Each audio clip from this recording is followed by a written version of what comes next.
सबसे पहले मैं यहाँ पर जितने भी लोग विशेष तौर से हमारी माता और बहनें बैठी हैं, मैं सबको इस अंतर्राष्ट्रीय महिला दिवस की बहुत बहुत शुभकामनाएं देता हूँ और सबको नमन करता हूँ। एक हमें किसी ने आज संदेश भेजा था कि अगर साहस, सहनशीलता, निर्णय लेने की क्षमता और ईमानदारी और बिना किसी स्वार्थ के कोई भाव अगर किसी में हो सकता है तो महिला हो सकती है, और ऐसी महिलाओं को मैं सादर नमन करता हूँ। आज के इस पावन अवसर पर जो किसी ऐतिहासिक सभागार में हो रहा है, ऐतिहासिक हॉल के अंदर हो रहा है, जिस पे स्वतंत्रता से पहले हजारों अपने स्वतंत्रता संग्राम सेनानी बैठकर अपनी परिचर्चा कर चुके हैं, वहाँ पर हम सब लोग बैठे हैं। इस सब के लिए हम संदीप जी के आभारी हैं और वर्मा जी के आभारी हैं, इन्होंने ये एक अवसर दिया कि यहाँ पर एक ऐसी परिचर्चा हो सके। गांधी जी का जो विचार हम लोगों के सामने है, ये बहुत ही प्रासंगिक है। इस पर कटाक्ष करने का, बहुत कुछ उल्टा सीधा कहने का हम लोगों के बोलने की स्वतंत्रता की वजह से है। अन्यथा अगर हम देखें तो गांधी जी के विचार जितने तब प्रासंगिक थे उतने ही आज भी प्रासंगिक हैं। हम जब बात करते हैं किसी बहुत बड़े सोशल रिफॉर्मर की, तो जब मार्टिन लूथर किंग से किसी ने पूछा था कि आप किससे प्रभावित हैं, तो उन्होंने कहा था कि मेरे जीवन को महात्मा गांधी की सोच ने बदल दिया है और मैं उनका बहुत ही बड़ा फॉलोअर हूं और वो मेरे आदर्श हैं। इसी प्रकार से हम बचपन से जब भी देखे हैं महात्मा गांधी जी के फोटो को, तो वास्तव में बताऊं, मैं श्रद्धा भाव से अपने आप सर झुक जाता था, क्योंकि जब कभी कोई पाठ पढ़ाया जाता था विद्यालय में या किसी असेंबली में कहीं पर कोई भी कार्यक्रम होता था, और उसमें जब गांधी जी का भाव आता था तो हमेशा एक श्रद्धा का भाव आता था। फोटो जब हम देखते थे और आज भी देखते हैं तो लगता है कि उनके फोटो के चारों तरफ एक ऐसा ऑरा है जो बहुत ही दैवीय शक्तियों को प्रमाणित करता है। डॉक्टर नेल्सन मंडेला, जिन्होंने अफ्रीका में रहते हुए, अफ्रीका की जेल में रहते हुए अफ्रीका को, साउथ अफ्रीका को उन्होंने स्वतंत्रता दिलाई और अपार्थाइड, जाति रंग भेद के खिलाफ जाकर के जब उन्होंने काम किया, वो भी एक महात्मा गांधी जी की प्रेरणा थी। महात्मा गांधी भारत की धरोहर नहीं है, ये पूरे विश्व की धरोहर हैं। मैं आपको एक उदाहरण बताना चाहता हूँ।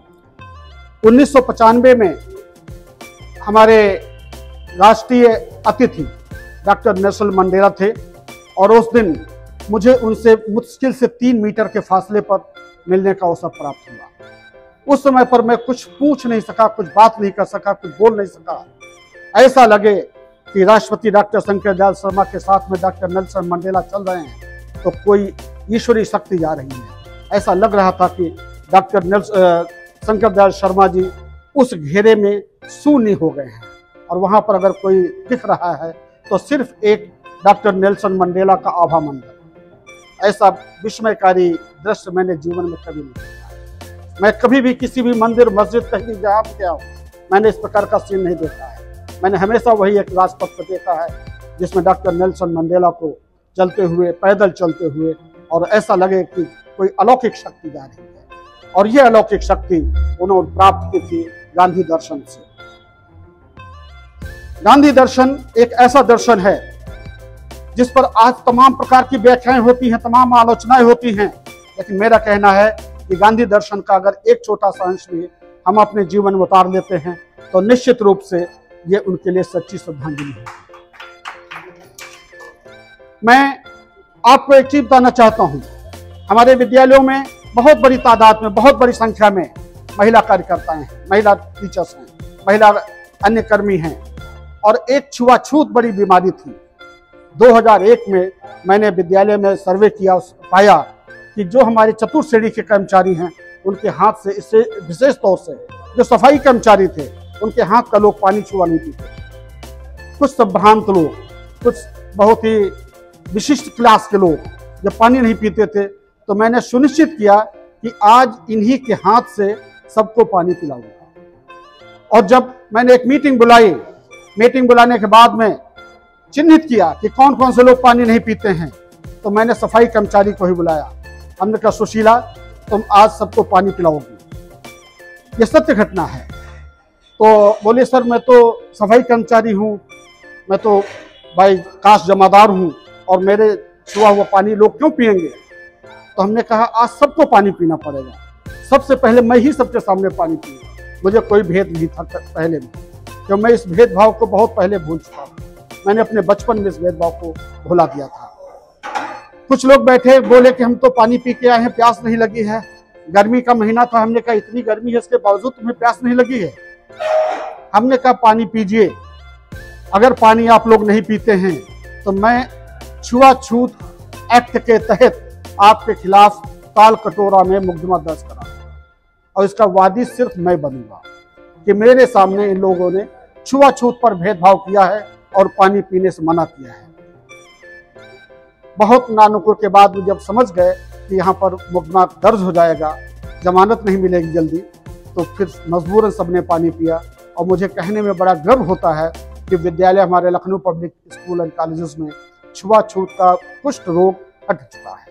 20-25 वर्ष पहले, 22 वर्ष पहले पूर्णतया इसका हम लोगों ने समूल विनाश कर दिया। मैं आप सब लोगों से अनुरोध करूंगा कि कथनी और करनी में एक रूपता लाइए, और अगर वास्तव में समाज को एक आगे दिशा देनी है, ले जाना है, तो निश्चित रूप से आपको कहीं न कहीं छुआछूत का भेद मिटाना पड़ेगा।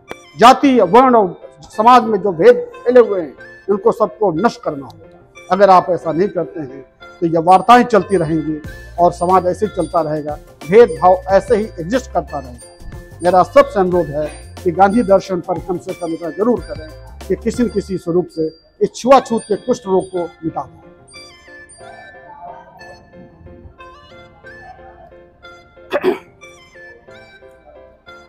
अभी हमारी एक बहन ने कहा था कि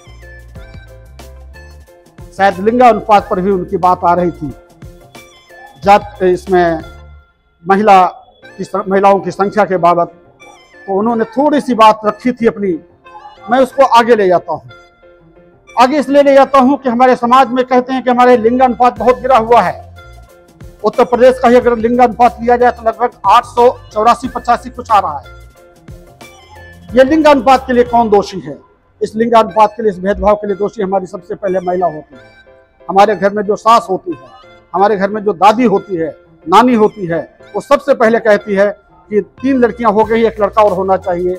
मतलब बहुत बड़े दुर्भाग्य की बात है, ये कोई सास नहीं कहती है कि 2 लड़के हो गए, 1 लड़की होनी चाहिए। सोच बदल दीजिए, और चाहे लड़की हो चाहे लड़का, उसके लिए बराबर का हक जब लाएंगे तो निश्चित रूप से ये समाज अपने आप उन्नति करेगा।